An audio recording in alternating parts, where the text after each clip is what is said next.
अस्सलामु अलैकुम वरहमतुल्लाहि वबरकातुहू।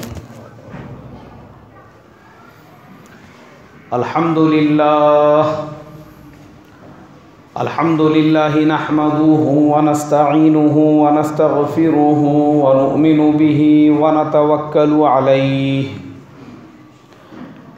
व नऊज़ु बिल्लाहि मिन शुरूरि अनफुसिना व मिन सय्यिआति अअमालिना। मन यहदिहिल्लाहु फला मुदिल्ल लहु व मन युद्लिलहु फला हादिय लहु व नशहदु अन ला इलाहा इल्लल्लाहु वहदहु ला शरीका लहु व नशहदु अन्न सय्यिदना व मौलाना मुहम्मदन अब्दुहु व रसूलुहु अल्लज़ी उर्सिल बिलहक़्क़ि बशीरन व नज़ीरा। अम्मा बअदु फ़क़द क़ाल अल्लाहु तबारक व तआला अऊज़ु बिल्लाहि मिनश शैतानिर रजीम बिस्मिल्लाहिर रहमानिर रहीम। या अय्युहल्लज़ीना आमनुत्तक़ुल्लाह व क़ूलू क़ौलन सदीदा युस्लिह लकुम अअमालकुम व यग़फ़िर लकुम ज़ुनूबकुम व मन युतिइल्लाह व रसूलहु फ़क़द फ़ाज़ फ़ौज़न अज़ीमा। सदक़ल्लाहुल अज़ीम। मोहतरम भाइयों, बुज़ुर्गों, दोस्तों, हम तमाम लोगों ने अपने अपने जानवरों की कुर्बानी अदा की, जानवरों को ज़ुबाह किया। लेकिन मोहतरम बुज़ुर्गों, क्या हमने ये सोचा जानवर को ज़ुबाह करने के साथ साथ हमने अपने नफ्स को भी ज़ुबाह कर दिया, हमारे अंदर पनपने वाले इब्लीस को भी ज़ुबाह कर दिया, हमारे अंदर की शैतानी ख्वाहिशात को भी ज़ुबाह कर दिया। अगर हमने ऐसा नहीं किया है तो फिर गोश्त के एक जानवर को ज़ुबाह करके हमारा फ़ायदा क्या हुआ? कुर्बानी का असल मकसद तो यही है। हज़रत इब्राहीम अला नबीना अलैहिमुस्सलातु वस्सलाम ने जब अपने बेटे हज़रत इब्राहीम अलैहिस्सलातु वस्सलाम के जो बेटे थे हज़रत इस्माइल, उनको जब कुर्बानी के लिए लिटाया तो अपनी मोहब्बत को उन्होंने ज़ुबाह कर दिया। कौन सी मोहब्बत? जो बाप और बेटे के दरमियान में होती थी। उस मोहब्बत को ज़ुबाह करके पूरी दुनिया के लोगों को ये पैगाम दिया कि हज़रत इब्राहीम अलैहिस्सलातु वस्सलाम ने अपने नफ्स की जो मोहब्बत थी, दिल की जो मोहब्बत थी, अल्लाह की मोहब्बत के मुकाबले में उसके ऊपर छुरा फेर दिया। अपनी मोहब्बत क्या थी? बेटे की मोहब्बत। दिल की मोहब्बत क्या थी? बेटे और औलाद की मोहब्बत। लेकिन जब अल्लाह का हुक्म आया तो हज़रत इब्राहीम अलैहिस्सलातु वस्सलाम ने अल्लाह तबारक व तआला के हुक्म के सामने अपनी मोहब्बत के ऊपर छुरी फेर दी, उसको ज़ुबाह कर दिया। ये पैगाम है क़यामत तक आने वाले इंसानों के लिए कि क्या हमने भी जैसे एक जानवर को ज़ुबाह किया गया, अपने नफ्स की ख्वाहिशात को, अपने अना को, अपने किब्र को, अपने बड़ेपन को और अपने तकब्बुर और घमंड को ज़ुबाह किया या नहीं किया? अगर हमने नहीं किया है तो फिर जानवर ज़ुबाह करके हमको क्या मिला? कुर्बानी का असल मकसद तो यही है। हमारे अंदर की जो अना है, अना जो बड़ापन है, बात बात में जो बड़ापन आता है, मैंने ऐसा कर दिया, मैंने वैसा कर दिया, मेरा जजमेंट तो ऐसा, मेरा जजमेंट तो वैसा। आज इंसान अपनी आना के ऊपर बोले मैंने ऐसा दिमाग लगाया कि मैं यहाँ से यहाँ पहुँच गया। ये जो आना के जज्बे हैं, आना के असल तो इसको ज़ुबाह करना था और दिल के अंदर ये बात आनी चाहिए थी, अरे मैं क्या है मैं ये असल तो अल्लाह की कुदरत और ताकत है। अल्लाह ने दिया तो तुझे मिला। ये तेरा जजमेंट, ये तेरा फॉर्मूला, और बात बात पे मैं करना कि मैंने ऐसा किया, तूने कुछ नहीं किया। किसने किया भाई? अल्लाह ने किया। तूने कौन सा कमाल कर दिया? अल्लाह तो उसको भी देता है जो अल्लाह की इबादत ना करे, उसको भी देता है अल्लाह तबारक व तआला। तो ये अंदर की जो मैं है उसको निकाल के मेरा जजमेंट, मैं ऐसा मैं वैसा, अरे क्या है तू? एक अल्लाह वाले रास्ते से गुजर रहे थे, एक बादशाह वो अपनी सवारी के ऊपर गुजर रहा था। सारे लोग बादशाह बादशाह बादशाह बादशाह की सवारी आ रही है। लोग अपनी दुकानों के बाहर, अपने घरों के बाहर, अपने दरवाज़ों के ऊपर, रोड के रास्ते के हर तरफ हुजूम लगा हुआ है और लोग बादशाह की सवारी देखने के लिए खड़े हुए हैं। हमारे ज़माने में भी होता है, कोई दुनियादार आ जाए, कोई पुढ़ारी आ जाए, कोई लीडर आ जाए, लोग उसके इस्तकबाल के अंदर ऐसा एहतमाम करते हैं, उसकी गाड़ी देखने के लिए, उससे मुसाफा करने के लिए, उससे मिलने के लिए। वो ज़माने में भी लोग थे ऐसे। लेकिन वो जो अल्लाह वाले थे, वो अल्लाह वाले दीवार की उस तरफ चेहरा करके और बादशाह की सवारी जिस तरफ जा रही थी उस तरफ पीठ करके वो लेटे हुए थे। अब बादशाह ने देखा कि मेरी सवारी जा रही है, सारे लोग मेरे इस्तकबाल के अंदर खड़े हुए हैं, दुकान वाले भी, घर वाले भी, सब लोग। लेकिन अचानक में उसने देखा एक आदमी, उसकी पीठ मेरी तरफ है और चेहरा दीवार की तरफ है, वो मेरी तरफ देखने के लिए तैयार नहीं है। बादशाह ने अपने गुलाम से कहा कि ये कौन बेअदब है, इसको उठाओ और हमारे पास लेकर आओ। वो अल्लाह वालों को उठाया गया, बादशाह के सामने लेकर गए। बादशाह ने कहा कि जानते नहीं मैं कौन हूं? जैसे आज हमारे ज़माने में किसी ने अगर आपको 1 से 2-3 बार फ़ोन किया, आप गाड़ी चला रहे थे, आपने नहीं उठाई, और फिर उसके बाद अगर आपने उसको फ़ोन किए या उसका फ़ोन उठाए तो उसका पहला जुमला यही होता है, अरे क्या यार पहचान रहे नहीं कि हमको, हम कौन है बोल के पैर टिकते नहीं इसके ज़मीन के ऊपर। इसके अंदर का ये जो शैतान है, कुर्बानी का मकसद उसी को ज़ुबा करना है। मैं कौन हूँ? बादशाह ने कहा कि पहचानते नहीं, मैं कौन हूँ? मेरे पास इतनी 1000 घुड़सवार फौज है, इतनी 1000 ऊंट सवार फौज है, इतनी 1000 प्यादा फौज है और इतनी बड़ी मेरी ममलकत है और मेरी हुकूमत है, और तुम पहचानते नहीं मैं कौन हूँ? उन अल्लाह वालों ने कहा कि मैं तुझे बहुत अच्छी तरह से पहचानता हूँ, तू कौन है? बोले बोलो मैं कौन हूँ? बोले तू पैदा होने से पहले गंदे पानी का एक कतरा था, अगर वही कतरा कपड़े पे लग जाता तो वो कपड़ा नापाक हो जाता। तेरी हैसियत और ये जो तेरा बोकुड़ के जैसा मैं करना है ना, ये है तू। पैदा होने से पहले क्या था? पानी का एक कतरा था, कतरा। वो पानी का कतरा पैजामे पे लग जाता तो उस पर नमाज नहीं होती थी, नापाक हो जाता था वो कपड़ा। ये तेरी हकीकत है। और ये जो तू छाती तान के ऐसा खड़े हुआ है मेरे सामने, ये तेरे जिस्म के अंदर रूह और जान है, उसकी मस्ती है। ये रूह और जान जब जिस्म में से निकल जाएगी, उसके बाद कब्र में पड़ा हुआ रहेगा ना, तो कीड़े मकोड़े खाएंगे तुझे, अल्लियां पड़ेंगी पूरे आंग में, पूरे जिस्म के अंदर। और अभी जो तू इतने फखर से मुझे बोल रहा मैं कौन हूं, तो तेरे पेट में 5 किलो पैखाना भरे हुआ है। ये तेरी हकीकत है। 5 किलो पैखाना लेके फिर रहा इधर से उधर और फिर बोल रहा मैं कौन हूं। ये है तू, चलता फिरता ड्रेनेज। और क्या बताऊं रे? बोले तेरी हकीकत तुझे मैं कौन हूँ, मैं कौन हूँ। उन अल्लाह वालों ने वो मैं का नशा ही उतार दिए उसका।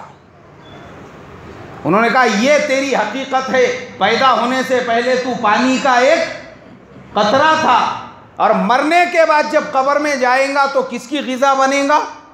कीड़े मकोड़े अल्लियों की ग़िज़ा बनेगा। और अब जो इतना फ़ख्र से बोल रहा है 5 किलो हलवा भरे हुआ है अंदर रेफ्रिजरेटर के अंदर, ये तेरी हकीकत है। इसके लिए मेरे मोहतरम बुजुर्गों, कुर्बानी का मकसद क्या है? कुर्बानी का मकसद यही है, ये जो हमारे अंदर अना भरी हुई है, अना, बात बात पे मैं की जो हम लोग गर्दान पढ़ते हैं, ये उसको ज़ुबाह करना है। और यही मैं पने की वजह से आज का मुसलमान वो छोटा बनने को तैयार नहीं है। बड़ेपन की वजह से किसी ने सलाम नहीं किया तो आज का मुसलमान नाराज़, किसी ने फ़ोन नहीं किया तो आज का मुसलमान नाराज़। ये सब किब्र की और घमंड की निशानियां हैं। किब्र है अपने अंदर, इसके लिए हम लोगों के सलाम का इंतज़ार करते हैं। अगर हमारे अंदर किब्र नहीं होता था तो हम खुद लोगों को क्या करते थे? सलाम करते थे। कौन सा बड़ापन है इसके अंदर? लेकिन आजकल मैं देखता हूँ, अल्लाह हिफाजत फरमाए, मैं एक शादी में शिरकत के लिए जा रहा था। एक हाजी साहब को मैं बोला चलो हाजी साहब, आता नहीं बोले मैं वहाँ पे। हाँ मेरे को 5 साल हो गए बोले। मैंने कहा क्यों नहीं आते? बोले आज से 5 साल पहले एक शादी के अंदर उनके दामाद ने सबको सलाम करा था, मेरे को सलाम नहीं करा था। वो मैं जब से जाता नहीं उनके कोई प्रोग्राम में। अरे मैं बोला वो दामाद को नहीं मालूम होगा, तुम्हारे पेशानी पे नहीं लिखे हुआ था कि तुम उनके रिश्तेदार है बोल के? तुमने एक काम करना था, प्रिंट आउट निकाल के लेके लगाना था यहाँ पे कि मैं उनका रिश्तेदार हूँ, तो वो दामाद तुमको भी मिलता था। नहीं नहीं, उनका काम था ना बोलने का, ये हमारे फुलाने रिश्तेदार है, जाओ इनको सलाम करो बोल के। ये आज का मुसलमान शादी के कार्ड पे इसका नाम नहीं डाले तो हमारे ज़माने का मुसलमान रिश्तेदारों से रिश्ते नाते तोड़ देता है। एक दूसरे की सूरत देखने को तैयार नहीं, एक दूसरे के फंक्शन और प्रोग्राम में जाने को तैयार नहीं। अरे चलो ना निके खानी का टाइम हो गया। नहीं नहीं मैं जाता नहीं बोले उनके प्रोग्राम में। पिछले 10 साल से अपनी उनकी बातचीत बंद है। उनकी वो जो फुलानी लड़की है ना, उसकी शादी के टाइम पे मेरा नाम नहीं डाले थे उन्होंने रुक़े में, जब से नहीं जाता बोले मैं।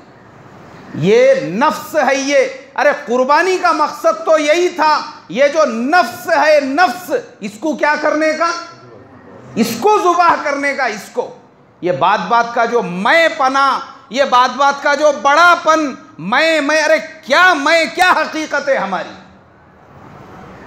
वो मैं करने वाले फिरौन करता था मैं। कुरान में बार बार फरमाया अना रब्बुकुमुल आला। क्या बोलता था फिरौन? अना रब्बुकुमुल आला, मेरे से बड़ा कोई खुदा नहीं है, सबसे बड़ा खुदा तो मैं ही हूं। अल्लाह माफ फरमाए। मैं करता था। अल्लाह तबारक व तआला ने उसकी नाश को आज भी मिस्र के म्यूजियम के अंदर वैसा ही रखा हुआ है। पूरी दुनिया जाकर देखती है और इबरत हासिल करती है कि देखो यही है वो मैं की गर्दान करने वाला फिरौन जो अपने आप को खुदा कहा करता था। आज वही खुदा को अल्लाह तबारक व तआला ने क़यामत तक के लिए बाकी रखा। खुदा को चैलेंज करने वाले को बहुत मैं करता था। देखो ये तो शायर ने कहा कब उड़ा ले गई हवा मत पूछ, और 4 तिनकों का माजरा मत पूछ। इंतहा देख चश्मे इबरत से, इस फसाने की इब्तिदा मत पूछ। ये उसकी इंतहा है। इसके लिए कुर्बानी का मकसद है अपने नफ्स पे छुरी फेरना, अपनी आना पे छुरी फेरना, अपने बड़ेपन पे छुरी पे फेरना। अपना जो हर जगह पे आदमी ये चाहता है कि मैं जहाँ पे जाऊँ लोग मुझे बड़ापन दे। ये जो बड़ापन है, बड़ापन अंदर का, उसके ऊपर छुरी फेरना। असल तो ये है अगर हमारे अंदर वो नहीं आ रहा है, इसका मतलब यह है कि हम खाली बकरे ज़ुबाह कर रहे हैं, नफ्स को हमने अभी तक ज़ुबाह नहीं किया। और याद रखो, अगर हमने अपने नफ्स को ज़ुबाह नहीं किया तो नफ्स को ज़ुबाह करने के लिए हमको किसी ना किसी अल्लाह वाले की सोहबत इख्तियार करना पड़ेगी, उसके बगैर ये चीज़ नहीं आएगी।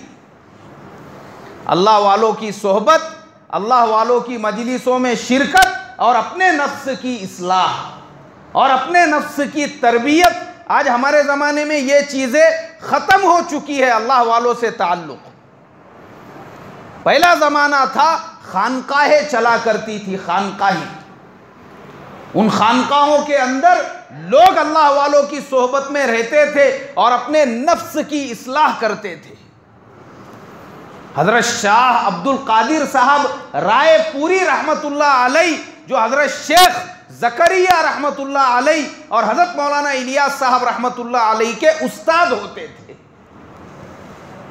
हज़रत शाह अब्दुल कादिर साहब रायपुरी रहमतुल्लाह अलैह, फ़ज़ाइल आमाल में बार बार नाम मिलेंगा आपको उनका, हज़रत शाह अब्दुल कादिर साहब रायपुरी रहमतुल्लाह अलैह का। तो हज़रत शेख ज़करिया रहमतुल्लाह अलैह की आप बीती है, आप बीती मतलब बायोग्राफी जिसे कहते हैं, उनके ज़िंदगी के हालात उसके अंदर लिखे हुए। उसके अंदर मैं पढ़ रहा था, हज़रत शेख ने उसके अंदर लिखा कि हज़रत शाह अब्दुल कादिर साहब रायपुरी जो थे वो अफ़गानिस्तान के पठान थे। उनके दिल में ये ख्याल पैदा हुआ, ज़िंदगी खेती बाड़ी करते करते, दुकानदारी करते करते गुजर जाएगी, मुझे क्या मिलेगा। इसके लिए अपनी ज़िंदगी की जो असल कामयाबी है वो आखिरत की कामयाबी है। चलो आखिरत बनाने के लिए अल्लाह वालों की सोहबत में चलते हैं। अफ़गानिस्तान से सफ़र करके हिंदुस्तान आए, पता चला हिंदुस्तान में हज़रत शाह अब्दुल रहीम साहब रायपुरी रहमतुल्लाह अलैह की खानकाह है। उस खानकाह के अंदर तरबियत के लिए गए और जब वहाँ तरबियत के लिए रहने लगे तो ख़ुद हज़रत शाह अब्दुल कादिर साहब रायपुरी रहमतुल्लाह अलैह फरमाया करते थे कि 24 घंटों में सिर्फ एक रोटी हम लोगों को खाने के लिए मिलती थी। 24 घंटों में क्या मिलता था भाई? एक रोटी मिलती थी खाने के लिए, एक रोटी। हमारे ज़माने में ये जो नफ्सों में शैतान भरे हुए हैं, ये अना जो है ना, अना मैंपन, ये इसी वजह से है। हम अपनी ख्वाहिशात में और लज्जतों के अंदर पड़े हुए हैं। ख्वाहिशात की वजह से, लज्जतों की वजह से हमारे नफ्सों का हाल ये है। और उनका हाल देखो, 24 घंटों में एक रोटी मिलती थी। तो फरमाते थे कि मेरे जो यूपी वाले और दिल्ली वाले और दूसरे इलाके के जो भाई है, वो उस एक रोटी में से आधी दोपहर में खा लेते थे और आधी शाम को खा लेते थे। अब मैं चूंकि अफ़गानिस्तान का पठान था, इसलिए वो पूरी क्या पूरी रोटी एक ही टाइम में खा लेता था। और दूसरे वक्त में क्या करना पड़ता था भाई? फाका बर्दाश्त करना पड़ता था। खाली रोटी, सालन वगैरह कुछ नहीं उसके साथ। किसी ने पूछा, हज़रत वो खाली रोटी आप कैसे खाते थे? बोले हम लोग हज़रत शाह अब्दुल रहीम साहब रायपुरी रहमतुल्लाह अलैह के लिए जो चाय बनती थी, वो चाय की पत्ती ले लेते थे और उस चाय की पत्ती में गुड़ मिलाते थे और गुड़ मिला के उसको रोटी के साथ में खाते थे।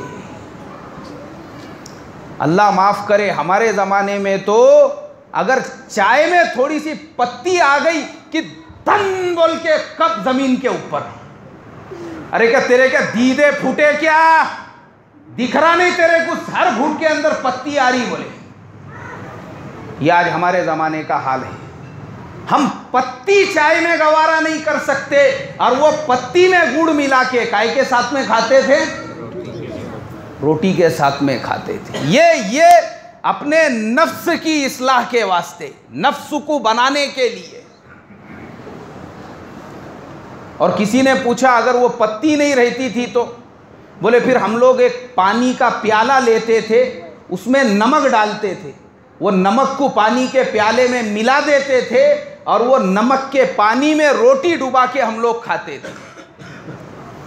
देखो सादगी का आलम देखो, आज के ज़माने का कोई मुसलमान इसका तसव्वुर भी नहीं कर सकता है।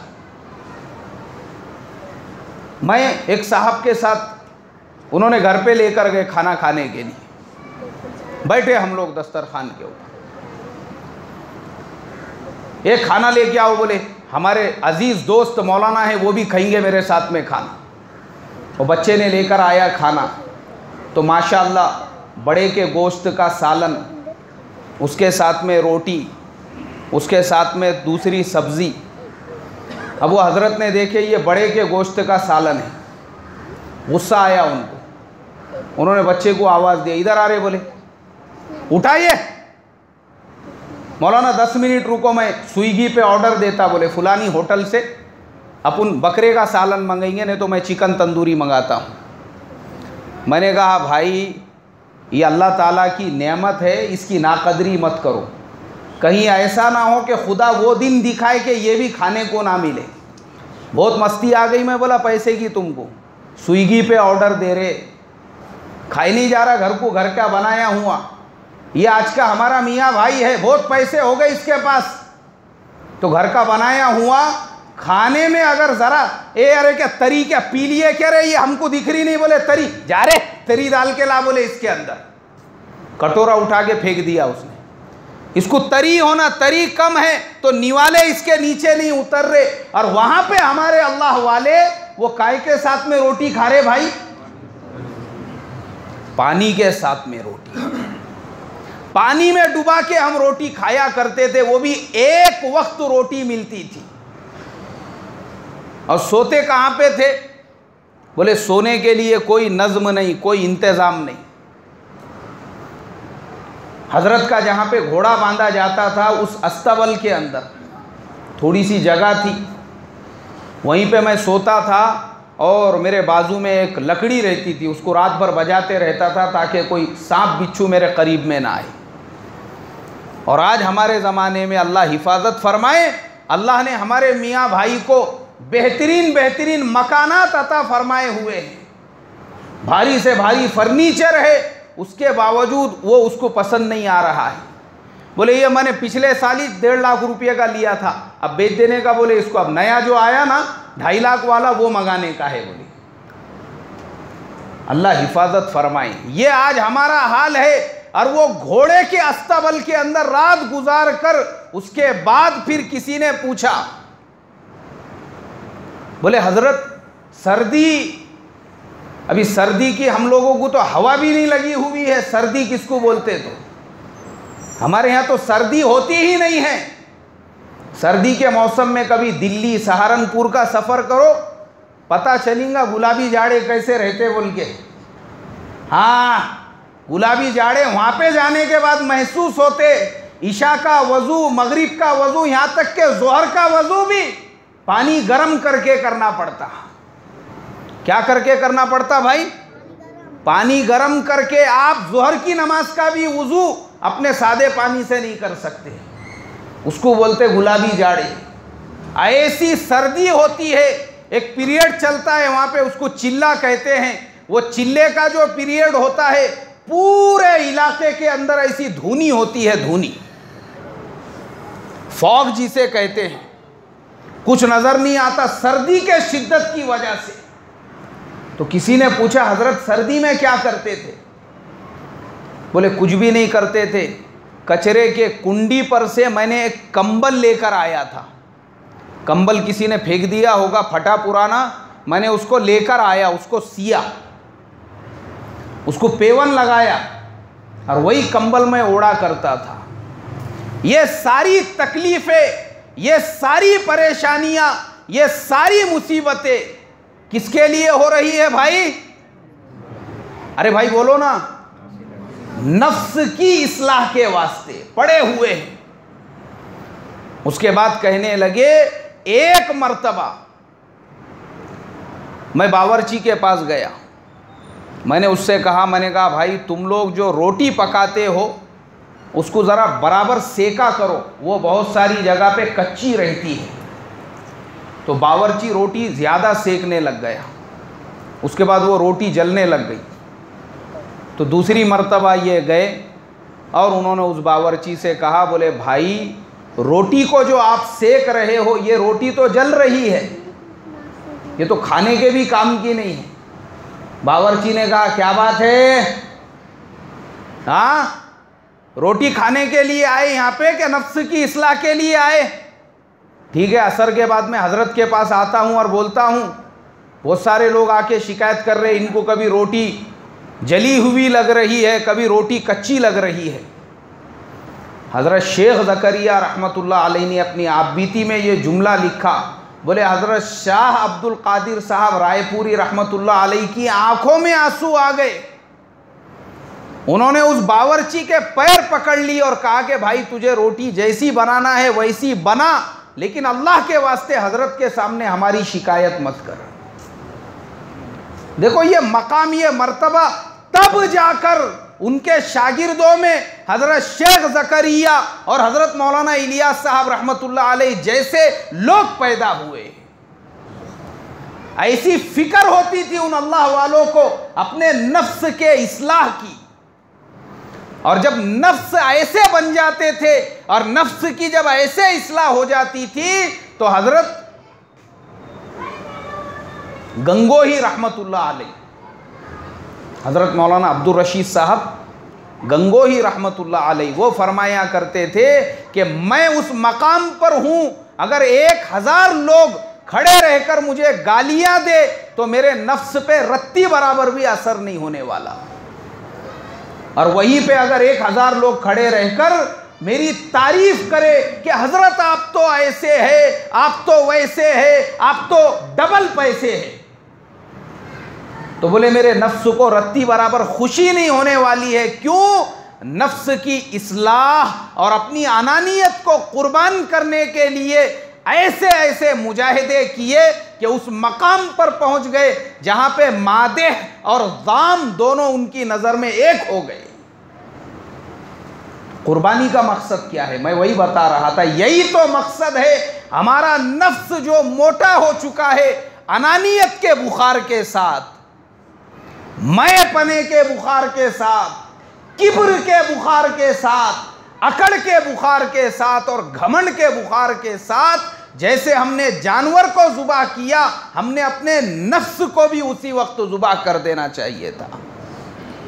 ये सारी बीमारियां नफ्स के अंदर की, बड़ापन, घमंड, अकड़, मैपन, अल्लाह ताला हमारी हिफाजत फरमाए। इसलिए मोहतरम बुजुर्गों, नीयत करो, अभी भी कुर्बानी के अय्याम ख़त्म नहीं हुए। नीयत करो, ऐ अल्लाह मेरा जो जानवर ज़ुबा हुआ उस जानवर के साथ साथ तू मेरे नफ्स के गंदगियों को ज़ुबा कर दे, उसके अंदर जो मोटापन पैदा हो चुका है उसको ख़त्म कर दे, उसकी अनानियत, उसके किब्र को मिटाकर हमारे अंदर भी तवाज़ो, आजीज़ी, इनकी सारी और छोटापन पैदा फरमा। हम तमाम को भी कसरे नफ्सी अता फरमा। करेंगे इंशाअल्लाह। अल्लाह मुझे आपको अमल की तौफीक अता फरमाए। जिनकी सुन्नतें बाकी है भाई वो साथी सुन्नतें पढ़ लें।